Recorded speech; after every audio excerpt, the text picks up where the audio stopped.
महाराष्ट्र लोकांचे मत, लोकांचा विश्वास, आमची बातमी। आज आपण जे जिल्हा परिषद आलेले जिल्हा परिषद येऊन आपण अध्यक्षांशी भेटले, सीओ साहेबांशी भेटलेले आणि काही आणखीन अधिकाऱ्यांशी भेटले आणि आपल्या सोबत तिथे 2 सदस्य पण आहेत। नेमकं काय कारण होतं आज इथे येण्याचं? आज आमच्या तालुक्यामध्ये या ठिकाणी जे विविध विकास कामं करायचे आहेत शेतकऱ्यांच्या हिताचे, त्या संदर्भात आज सन्मान्य अध्यक्ष गलांडे पाटील यांना भेटलो, शिक्षण विभागाचे सभापती मोठे साहेब यांना भेटलो आणि मी सीओ मॅडम नाही या ठिकाणी भेटलो। तर विषय असा आहे की आमच्या इकडच्या शाळेचा प्रश्न आहे, अनेक शेतकऱ्यांच्या विविध योजनेचा प्रश्न आहे, विवी रामजी मध्ये काम जे चालू करायचे आहे त्या संदर्भात भेटलो। आमचं शेतकऱ्यांचं मागचं जवळपास 34 कोटी रुपये एमआरईजेचं पेंडिंग बिल आहे, त्या संदर्भात अध्यक्षांशी बोललो।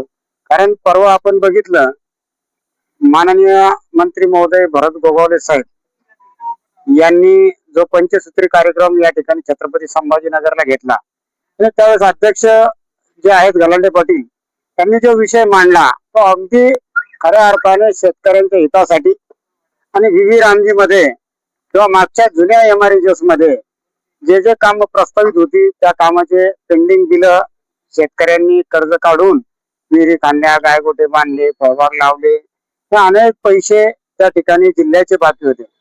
म्हणून आज या ठिकाणी गलांडे पाटलाचं त्यांनी मंत्री महोदयासमोर मांडलेला विषय अत्यंत शेतकऱ्याच्या हिताचा होता, त्यांचंही अभिनंदन केलं। पैसे कसे लवकर आणता येतील, अध्यक्ष आम्ही सगळे पंचायत समितीचे सभापती या ठिकाणी मिळून ते कसे लवकर आणता येतील शेतकऱ्याचे थकलेले बिल, ते या ठिकाणी ती एक चर्चा झाली।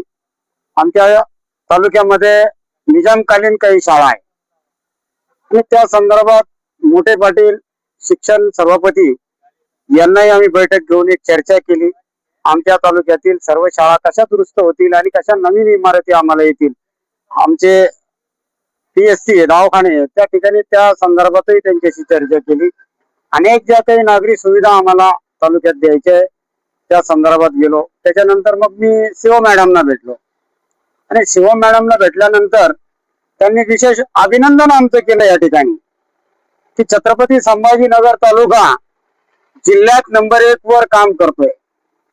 आणि सभापती साहेब खरंच तुमचे आभार की तुम्ही रोज पंचायत समितीला वेळ देताय, आमच्या कर्मचाऱ्याला वेगळी डिसिप्लिन लावून या ठिकाणी तुम्ही तालुक्याला जिल्ह्यात नंबर 1 आणलं आणि मॅडमने आमचे खरोखर या ठिकाणी आभार व्यक्त केले अक्षरशः आणि आनंदाने छाती फुलून गेली।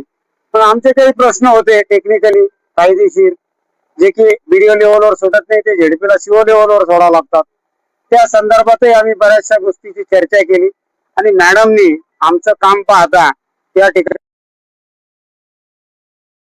प्रस्ताव येऊ द्या, ज्या ठिकाणी काही ग्रामसेवकांच्या तक्रारी होत्या त्या संदर्भातही मॅडम या ठिकाणी बोलल्या की नाना जे खरंच काम करत नसतील त्यांचे प्रस्ताव माझ्याकडे पाठवा आणि जे काम करत नसतील, जे शिस्तीत तुमचे कर्मचारी वागत नसतील त्यांना आपण या ठिकाणाहून काही ठिकाणी पनिशमेंट करता आली तर ते बघू। कारण मॅडम सुद्धा शेतकऱ्यांच्या प्रती, नागरिकांच्या प्रती संवेदनशील काम या ठिकाणी करताय आणि त्यांनी स्वतःहून हा प्रश्न मांडला की तुमचे जे कर्मचारी ऐकत नसेल तुम्ही थांबू नका कामात।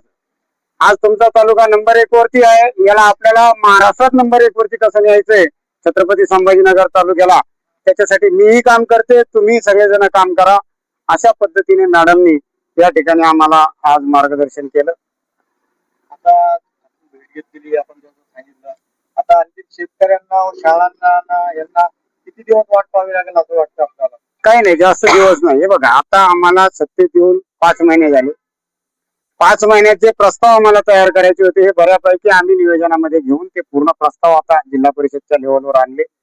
आता जे प्रस्ताव राज्य सरकारकडे जायचे ते राज्य सरकारकडे अध्यक्ष साहेब देतील, जे प्रस्ताव जिल्हा परिषदला जे फंड उपलब्ध असतील त्याचं नियोजन करून त्याचं काम होईल आणि जे काम गेली 4-5-6 वर्ष पेंडिंग होते ते काम या एका वर्षभरात नागरी सुविधाचे काम या ठिकाणी जिल्हा परिषदचे अध्यक्ष आणि सर्व आम्ही पंचायत समितीचे सर्व सभापती, जिल्हा परिषदेचे सगळे सभापती, आम्ही या ठिकाणी या जिल्ह्याची जी काही दुर्दैव अवस्था होती ती आम्ही या ठिकाणी येत्या वर्षभरात नीट करून टाकू.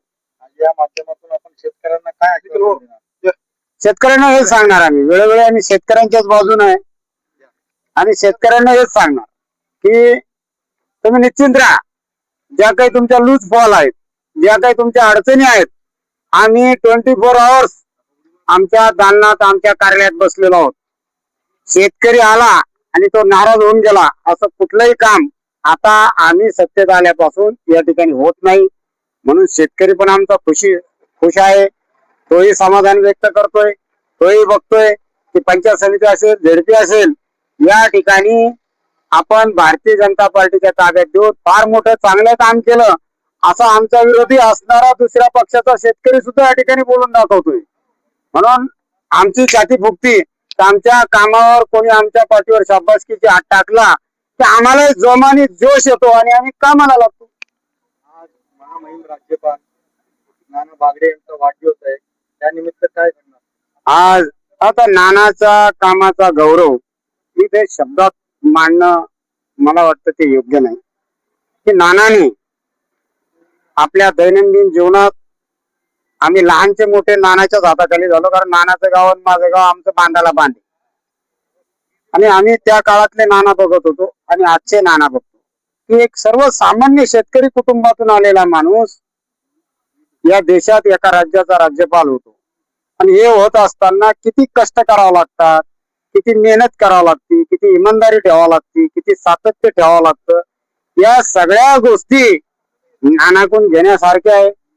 म्हणून नानाने जे कार्य केलं आज नुसत्या महाराष्ट्रात नाही तर नानाने त्या छत्रपती संभाजीनगर जिल्ह्याचं नाव देशात नेलं. मित्र, राज्यातले अनेक मंत्री केंद्रात झाले पण राज्यपाल म्हणून जर कोण झाला असेल ना तर ते नाना, आणि त्यांचं काम त्या ठिकाणी उल्लेखनीय आहे.